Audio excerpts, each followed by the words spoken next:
Hi guys, स्वागत है आपका मेरे YouTube channel PS coaching centre में। गाइज आज हम लोग क्लास 10th साइंस से अति महत्वपूर्ण ऑब्जेक्टिव क्वेश्चन और उसका आंसर पढ़ेंगे।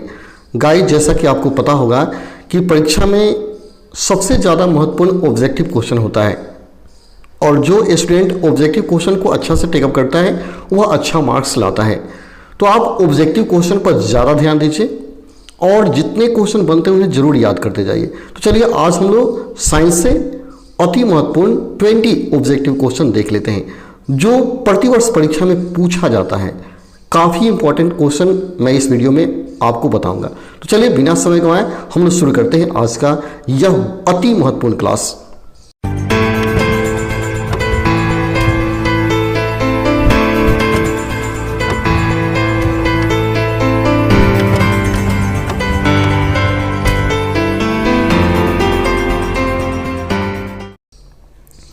सबसे पहला क्वेश्चन है, साग सब्जियों का विघटित होकर कंपोस्ट बनना किस प्रकार की अभिक्रिया है? साग सब्जियों का विघटित होकर कंपोस्ट बनना किस प्रकार की अभिक्रिया है? आपका ऑप्शन है अवक्षेपण, ऊष्माक्षेपी, ऊष्माशोषी या संयोजन। तो आपका आंसर हो जाएगा ऑप्शन नंबर बी, ऊष्माक्षेपी अभिक्रिया है। ऑप्शन बी आपका सही है। नेक्स्ट क्वेश्चन है, उपचयन वह प्रक्रिया है जिसमें, यानी आपको बताना है कि उपचयन में कौन सी क्रिया होती है, उपचयन में क्या होता है, ये आपको बताना है। ऑप्शन ए ऑक्सीजन का योग होता है, हाइड्रोजन का वियोग होता है, इलेक्ट्रॉन का त्याग होता है या इनमें से सभी। तो आपका आंसर हो जाएगा ऑप्शन नंबर डी, सभी। यानी ऑक्सीजन का योग होता है, हाइड्रोजन का वियोग होता है और इलेक्ट्रॉन का त्याग होता है। ये सारी क्रियाएं ऑक्सीकरण अर्थात उपचयन में होती है। उपचयन को ही ऑक्सीकरण कहा जाता है। ठीक है। नेक्स्ट क्वेश्चन है, दांतों को साफ करने के लिए दंतमंजन प्रायः होता है, यानी जो दंतमंजन हम दांतों को साफ करने के लिए प्रयोग करते हैं वह दंतमंजन होता है, यानी क्या होता है, किसका बना होता है, ये बताना आपको। ऑप्शन है क्षारीय होता है, अम्लीय होता है, लवण युक्त होता है या इनमें से कोई नहीं। तो आपका आंसर हो जाएगा ऑप्शन नंबर ए, क्षारीय होता है। जो दंतमंजन हम लोग उपयोग करते हैं वह क्षारीय होता है। ठीक है। यही रीजन है कि बराबर दंतमंजन से दांत साफ करने पर दांत खिया जाता है, क्षारीय होने की वजह से। ठीक है। नेक्स्ट, किसी लेंस द्वारा उत्पन्न आवर्धन का एसआई मात्रक क्या होता है, यानी आवर्धन का मात्रक बताना है। ऑप्शन है मीटर, सेमी, मिमी, मात्रक विहीन। तो आपको याद होगा कि जो लेंस का आवर्धन होता है यह ऊंचाइयों का अनुपात है और जितने अनुपाती राशि होते हैं उनका कोई मात्रक नहीं होता है। और तो आपका आंसर हो जाएगा ऑप्शन नंबर डी, यह मात्रक विहीन है। क्यों विहीन है? क्योंकि यह अनुपातिक राशि है और अनुपातिक राशि का कोई मात्रक नहीं होता है। ठीक है। नेक्स्ट, क्लोरीन के परमाणु की 12वीं कक्षा में इलेक्ट्रॉन की संख्या कितनी होती है? क्लोरीन परमाणु के 12वीं कक्षा में इलेक्ट्रॉन की संख्या कितनी होती है? ऑप्शन है 5, 6, 7 या 8। तो आपको पता होगा कि क्लोरीन का परमाणु संख्या कितना होता है, 17 होता है। ठीक है। और जब हम इसका इलेक्ट्रॉनिक विन्यास निकालते हैं तो आता है 2, 8 और 7। तो 12वीं कक्षा में कितने इलेक्ट्रॉन हो गए? 7 इलेक्ट्रॉन हो गए। तो आपका ऑप्शन कौन सही हो जाएगा? ऑप्शन आपका सही होगा सी, ऑप्शन सी सही है। ठीक है। नेक्स्ट क्वेश्चन देखते हैं, कौन सा हाइड्रोकार्बन सबसे सरल यौगिक है? आपको उस हाइड्रोकार्बन का नाम बताना है जो सरल, सिंपल कंपाउंड है, सरल यौगिक है। ऑप्शन है मीथेन, इथेन, प्रोपेन या ब्यूटेन। सबसे सिंपल कंपाउंड कौन सा है? तो आपका आंसर हो जाएगा ऑप्शन नंबर ए, मीथेन प्रथम यौगिक है हाइड्रोकार्बन का और यह सबसे सिंपल होता है, जिसका अणुसूत्र आपको पता भी होगा, CH4 होता है, CH4 होता है। करेक्ट।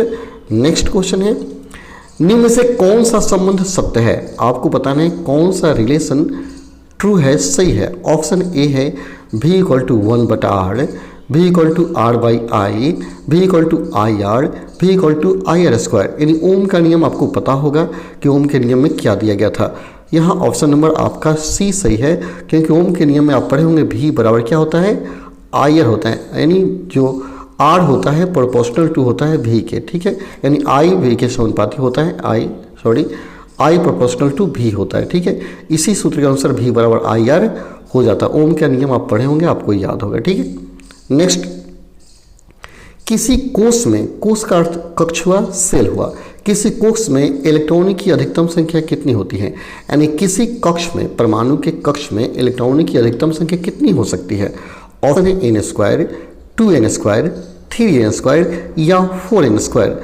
तो आपका आंसर होगा ऑप्शन नंबर बी, किसी भी कक्ष में इलेक्ट्रॉनों की संख्या 2n स्क्वायर के बराबर होता है, जहां n कक्षों की संख्या है जिसका मान 1, 2, 3, 4 कुछ भी रखा जा सकता है। ठीक है, अगर n बराबर 1 रखते हैं तो कक्ष नंबर 1 होगा, जिसको k कहा जाएगा। कक्षों के एलिमेंट से सूचित करते हैं। ठीक है, नेक्स्ट, निम्न से कौन बौने पौधों को दर्शाता है? आपको बताना है इन ऑप्शनों में से कौन बौना पौधा को दर्शाता है। आप पढ़े होंगे मेंडल का क्रॉस, मेंडल के क्रॉस नियम पढ़े होंगे।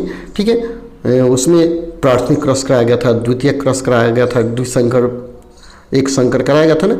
उसी में बताना है कि कौन बौना पौधा है।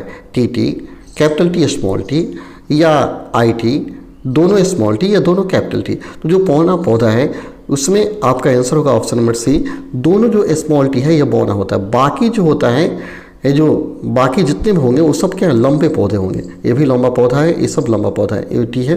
ठीक है, लेकिन दोनों स्मॉल टी बौना पौधा को इंडिकेट करता है। ठीक है, नेक्स्ट, मेरुरज्जु निकलता है किसमें? प्रमस्तिष्क से, अनुमस्तिष्क से, प्रोम्फ से या मेडुला से। तो आपका आंसर होगा ऑप्शन नंबर ए, यह प्रमस्तिष्क से निकलता है। मेरुरज्जु जो है यह प्रमस्तिष्क से निकलता है, मेरुरज्जु। नेक्स्ट है, किसी अंतरिक्ष यात्री को आकाश कैसा प्रतीत होता है? अंतरिक्ष यात्री को आकाश कैसा दिखाई देता है? ऑप्शन है काला, नीला, लाल या इनमें से कोई नहीं। काफ़ी इंपॉर्टेंट है, परीक्षा में बार बार यह प्रश्न पूछा जाता है कि किसी अंतरिक्ष यात्री को आकाश कैसा दिखाई देता है। तो आपका आंसर हो जाएगा ऑप्शन नंबर ए, काला दिखाई देता है। अंतरिक्ष यात्री को आकाश काला नजर आता है। नेक्स्ट क्वेश्चन है, रुधिर का कौन सा अवयव रक्तस्राव को रोकने में मदद करता है? रुधिर का कौन सा अवयव रक्तस्राव को रोकने में मदद करता है? ऑप्शन है लसिका, प्लाज्मा, प्लेटलेट्स या इनमें से कोई नहीं। तो रक्तस्राव को रोकता है कौन? आप जानते हैं कि जो रक्त होता है RBC, WBC, पटिकानु, प्लेटलेट्स इत्यादि से बना होता है। तो उसमें कौन है जो रक्त के स्राव को रोकता है? तो आपका आंसर होगा ऑप्शन नंबर सी, वो प्लेटलेट्स है जो रक्त के स्राव को, रक्त को बहने से रोक देता है। आपका ऑप्शन सी सही है। ठीक है, नेक्स्ट, एल्केन का सामान्य सूत्र क्या है? आप जानते होंगे हाइड्रोकार्बन में बहुत सारा आप सीरीज पढ़े होंगे, alkane, alkene, alkyne, alcohol, aldehyde, ketone, ester, amine इत्यादि बहुत सारे आप पढ़े होंगे ग्रुप। उसमें आपको बताना है एल्केन का समान सूत्र क्या होता है। ऑप्शन है CnH2n+2, CnH2n, CnH2n-2, CnH2n-2। कौन सा है? तो आपका आंसर हो जाएगा ऑप्शन नंबर ए, CnH2n+2। यह एल्केन है, याद कर लीजिए। और बी जो दिया CnH2n एल्कीन है, और CnH2n-2 एल्काइन है। Alkane, alkene, alkyne. और डी भी एल्काइन है। ऑप्शन सी और डी सेम है।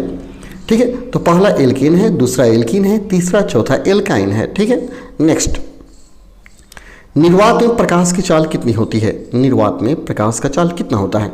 ऑप्शन है 3 × 10⁶ मीटर प्रति सेकेंड, या 3 × 10⁷ मीटर प्रति सेकेंड, या 3 × 10⁸ मीटर प्रति सेकेंड, या 3 × 10⁹ मीटर प्रति सेकेंड। तो आपका आंसर हो जाएगा ऑप्शन नंबर सी, 3 × 10⁸ मीटर प्रति सेकेंड निर्वात में प्रकाश का चाल होता है। आपका ऑप्शन सी सही है। ठीक है, यह 3 लाख किलोमीटर प्रति सेकेंड के बराबर होता है। नेक्स्ट है, ऑक्सीजन के 2 परमाणुओं के बीच कितने आबंध होते हैं?